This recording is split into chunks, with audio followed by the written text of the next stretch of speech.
दोस्तों आप इस वीडियो में देखोगे कि एक माँ होती है, एक माँ अपनी बेटी का घर बिगाड़ती है।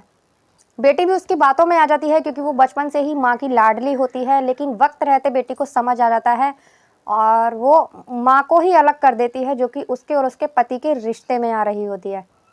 मैं गीता गुप्ता, स्वागत है आप लोगों का मेरी आज की एक नई वीडियो में। और वीडियो में आगे बढ़ने से पहले अगर अच्छी लगे तो लाइक कर दीजिए, चैनल को सब्सक्राइब कर दीजिए, शेयर कर दीजिए और कमेंट कर बताइएगा कैसी लगी। जय माता दी।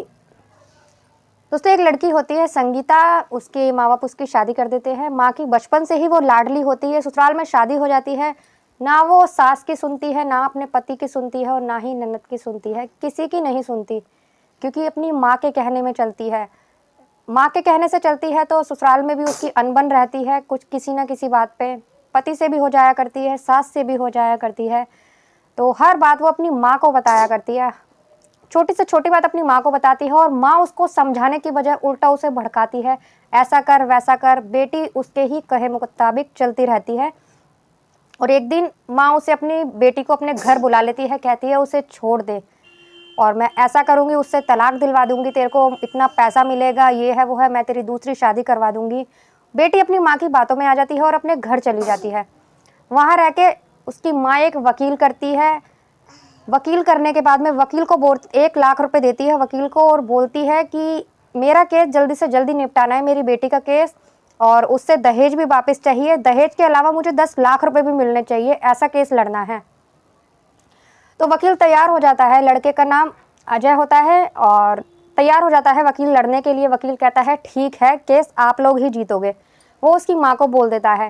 केस शुरू होता है। केस में इधर से लड़की खूब इल्ज़ाम लगाती है अजय के ऊपर, उल्टे सीधे इल्ज़ाम लगाती है, मुझे दहेज के लिए टॉर्चर किया जाता है, मेरी सास मुझे मारती है, मेरा पति मुझे मारता है, शराब पीता है, उल्टी सीधी बातें करती हैं। और केस फाइनल हो जाता है, उसको तलाक के पेपर भी मिल जाते हैं। वकील एक दिन जाता है, तलाक पेपर लेकर जाता है और खुशखबरी देता है सुबह सुबह उसकी माँ को। कहता है मुबारक हो आपको, आप केस जीत चुके हैं और अब आप जाकर वहाँ से अपना सारा दहेज का सामान उठा सकते हैं और आपको वो पैसे भी देगा। तो वो खुश हो जाते हैं। तो माँ उसके संग तैयार होती है जाने के लिए, लेकिन जो उसके पापा होते हैं वो बिल्कुल भी खुश नहीं थे। संगीता के पापा बहुत दुखी होते हैं और उन्हें सदमा भी लगता है इस बात का कि मेरी बेटी का घर बिगड़ रहा है, और इस उससे उनकी तबीयत भी खराब हो जाती है। संगीता कहती है कि वहाँ से सामान लेने के लिए मैं खुद चली जाऊंगी, 2 लड़के ले लूंगी किराए पर, गाड़ी लेके खुद चली जाऊंगी, खुद ले आऊंगी अपना दहेज का सामान। माँ पापा को देखो। लेकिन माँ एक नहीं सुनती। माँ कहती है पापा को तो देखा जाएगा, पापा को तो बाद में देख लूंगी, पहले चल तेरा दहेज का सामान लेकर आते हैं, पहले वहाँ से तेरा फाइनल करने सब कुछ। तो तब बेटी को समझ आता है कि वो अपने पति को भी नहीं देख रही, इसीलिए माँ मेरी माँ मुझे भी मेरे पति से अलग करना चाहती है। तब उसकी थोड़ी सी आंखें खुलती है और वो अपनी माँ को बोलती है कि आप पापा को देखिए, और जब आप पापा को नहीं देख सकती तो मैं अपना सामान खुद ले आऊँगी, आप यहीं रहिए, मैंने बोला ना आपको, पापा का ध्यान रखिए। वो अपनी माँ को बोलकर चली जाती है।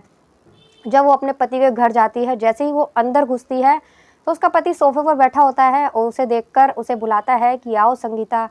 और बहुत इतने दिनों से वो अपने घर रह रही थी, जब वो घर में रहती थी तो घर बहुत अच्छा था, स्वर्ग जैसा घर था, और जब वो अब जाती है घर में तो पूरा घर फैला हुआ था, घर में कुछ भी उसकी जगह पर नहीं रखा हुआ था। ये देखकर संगीता को बहुत बुरा लगता है और घर में कोई भी नहीं होता, अकेला अजय ही होता है।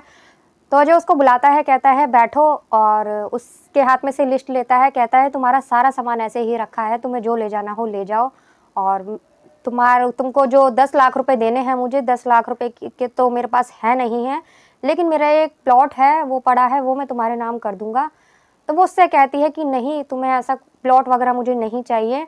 और वो कहता है ठीक है, अब आई हो तो 1 कप चाय पी के जाओ, आखिरी चाय मेरे साथ बैठकर पी लो, लास्ट बार।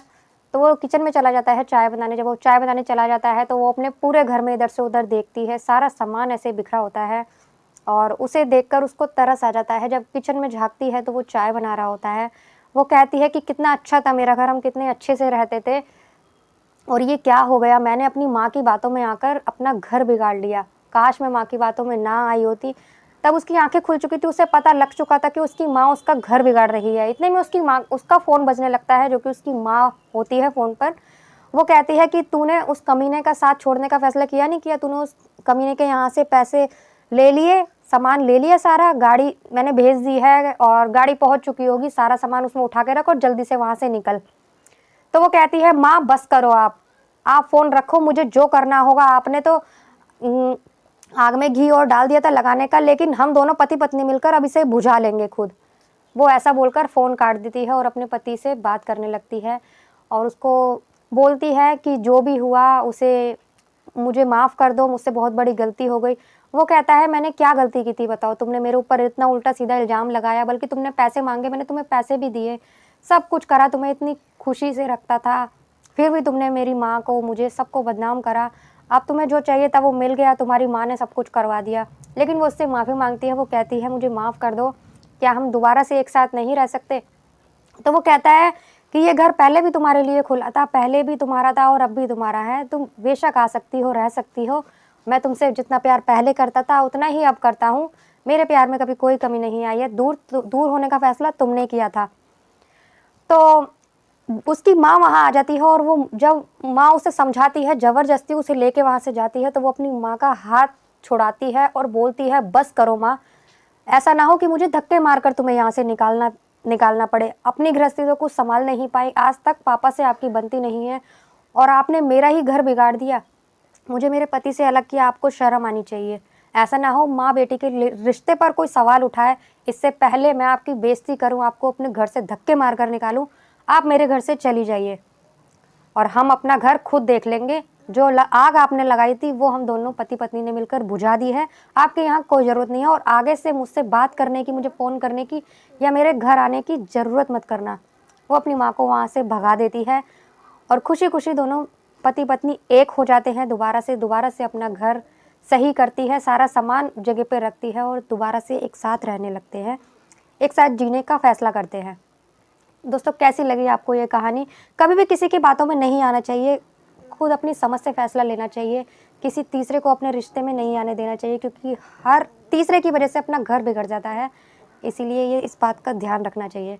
कैसी लगी आपको वीडियो? अगर अच्छी लगे तो लाइक कर दीजिए, बताइएगा कमेंट कर कैसी लगी। मिलते हैं अगली किसी वीडियो में एक नई कहानी के साथ, तब तक के लिए बाय बाय, जय माता दी।